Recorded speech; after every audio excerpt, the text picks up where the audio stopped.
Halo teman-teman, perkenalkan nama saya Kelvin dengan NIM 2210110922. Di sini saya akan menjawab soal UTS Komunikasi Bisnis yang diberikan oleh Bapak Adi Mursalin. Baik, yang pertama saya akan menjawab soal bagian A. 1. Apa definisi dari komunikasi verbal dan nonverbal?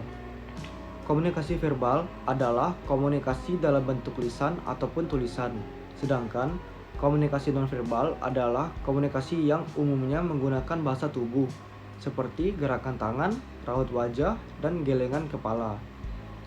Nomor 2, bagaimana komunikasi nonverbal dapat mendukung atau mengkontradiksi komunikasi verbal? Komunikasi nonverbal juga melengkapi komunikasi verbal kita. Ketika kita mengatakan satu hal, jika gerak-gerik tubuh kita tidak mendukung, orang tentu tidak akan percaya. Maka komunikasi nonverbal tidak mengkontradiksi komunikasi verbal atau tidak bertentangan. Soal nomor 3, apa saja jenis-jenis dari komunikasi nonverbal? Komunikasi nonverbal terdiri dari beberapa jenis, antara lain gerakan tubuh, mimik wajah, gerakan mata, komunikasi ruang, sentuhan, prabahasa, dan komunikasi waktu. 4. Dalam konteks profesional, elemen komunikasi verbal atau nonverbal manakah yang lebih berpengaruh? Adalah komunikasi nonverbal, karena lebih bersifat jujur dibandingkan kita menggunakan pengucapan kata atau tulisan. 5. Bagaimana seseorang dapat memperbaiki keterampilan komunikasi verbalnya? Untuk mengasah komunikasi verbal bisa melalui berbagai cara, seperti mempersiapkan kata-kata sebelum memulai percakapan, berbicara dengan jelas, berbicara dengan percaya diri, dan memperhatikan intonasi suara. 6. Apa saja tantangan yang biasanya dihadapi dalam komunikasi nonverbal lintas budaya? Adalah mengenai perbedaan bahasa, kesalahpahaman nonverbal seperti gestur tubuh, suara, dan sebagainya, serta dalam persepsi mereka dalam menilai masing-masing kedua suku tersebut. 7. Bagaimana peran komunikasi verbal dan nonverbal dalam negosiasi bisnis?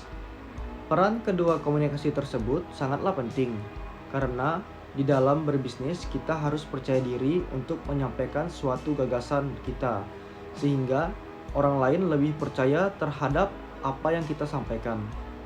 8. Bisakah komunikasi nonverbal digunakan untuk mendeteksi kebohongan atau ketidakjujuran? Jika iya, bagaimana? Komunikasi nonverbal bisa digunakan untuk mendeteksi kebohongan dengan cara melihat gerak-gerik tubuh dan ekspresi wajah, karena jika melakukan kebohongan, maka gerak-gerik tubuh dan ekspresi wajah akan menunjukkan rasa khawatir atau tidak adanya percaya diri. 9. Dalam komunikasi interpersonal, bagaimana komunikasi nonverbal mempengaruhi kesan pertama? Melalui komunikasi nonverbal, kita bisa mengetahui suasana emosional seseorang. Apakah ia sedang bahagia, marah, bingung, atau sedih? Kesan awal kita mengenal seseorang sering didasarkan pada perilaku nonverbalnya, yang mendorong kita untuk mengenal lebih jauh. 10. Sejauh mana teknologi mempengaruhi komunikasi verbal dan nonverbal dalam pertemuan virtual? Teknologi dapat meningkatkan komunikasi verbal dan nonverbal dari sejauh mana teknologi tersebut berkembang. Karena semakin canggih teknologinya, maka akan terciptanya komunikasi yang lebih baik. 11. Bagaimana bahasa tubuh seseorang dapat mempengaruhi persepsi orang lain terhadap mereka? Jadi, bahasa tubuh dapat mengklarifikasi suatu pesan atau perhatian yang disampaikan dan meyakinkan ketulusan hati kita, serta antusiasme kita dalam audiens. Jika kita dapat menggunakan bahasa tubuh dengan tepat dalam presentasi kita akan sukses menyampaikan pesan verbal kita. Baik, selanjutnya kita akan beralih ke soal bagian B. Kasus pertama adalah tentang wawancara kerja. Soal yang pertama, bagaimana cara mengatasi kegugupan dalam situasi wawancara kerja agar bahasa tubuh lebih mencerminkan kepercayaan diri? Menurut saya adalah dengan cara melakukan persiapan yang matang, membuat daftar pertanyaan umum dan jawabannya, melatih berbicara, tetap tenang dan berpikir positif, serta menjaga sikap kita. 2.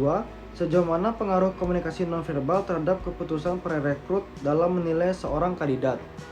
Keputusan perekrut dalam menilai seorang yang sedang diwawancarai sangatlah penting, karena dari komunikasi tersebut kita dapat mengetahui kepercayaan diri dan kesopanan orang yang sedang kita wawancarai. Kasus yang kedua adalah tentang presentasi produk. 1. Bagaimana pentingnya memilih kosakata yang tepat dalam komunikasi verbal saat mempresentasikan suatu produk? Kosakata yang digunakan harus menggunakan kosakata yang mudah dipahami oleh orang lain, sehingga presentasi produk tersebut dapat dipahami dengan lebih baik. Soal nomor 2, bisakah komunikasi nonverbal yang efektif mengimbangi kelemahan dalam komunikasi verbal? Berikan contohnya. Komunikasi nonverbal tidak bisa mengimbangi komunikasi verbal apabila komunikasi verbal yang disampaikan tidak jelas dan susah untuk dimengerti. Baik, kasus ketiga adalah tentang pertemuan tim. Soal pertama, apa dampak perilaku nonverbal kepemimpinan tim terhadap moral dan motivasi anggota tim? Jadi dampak moralnya adalah anggota tim menjadi tidak bersemangat dalam menyampaikan idenya, karena merasa kurang dihargai dan didengar oleh pemimpin tim tersebut. 2. Bagaimana seorang pemimpin dapat memastikan bahwa komunikasi nonverbalnya selaras dengan pesan verbal yang ingin disampaikannya? Adalah dengan cara memberikan gerakan pendukung agar komunikasi nonverbalnya dapat mendukung pesan verbal tersebut. Baik, kasus keempat adalah tentang diskusi kelas. Soal yang pertama adalah bagaimana mahasiswa tersebut dapat meningkatkan kemampuan komunikasi nonverbalnya untuk mendukung poin-poin yang disampaikan secara verbal. Dengan cara, mahasiswa tersebut harus fokus kepada audiens, dengan gerakan tubuhnya yang lebih tenang dan matanya terfokus kepada para audiens. Soal nomor 2, dalam konteks akademis, mana yang lebih berpengaruh, komunikasi verbal atau nonverbal, dan mengapa?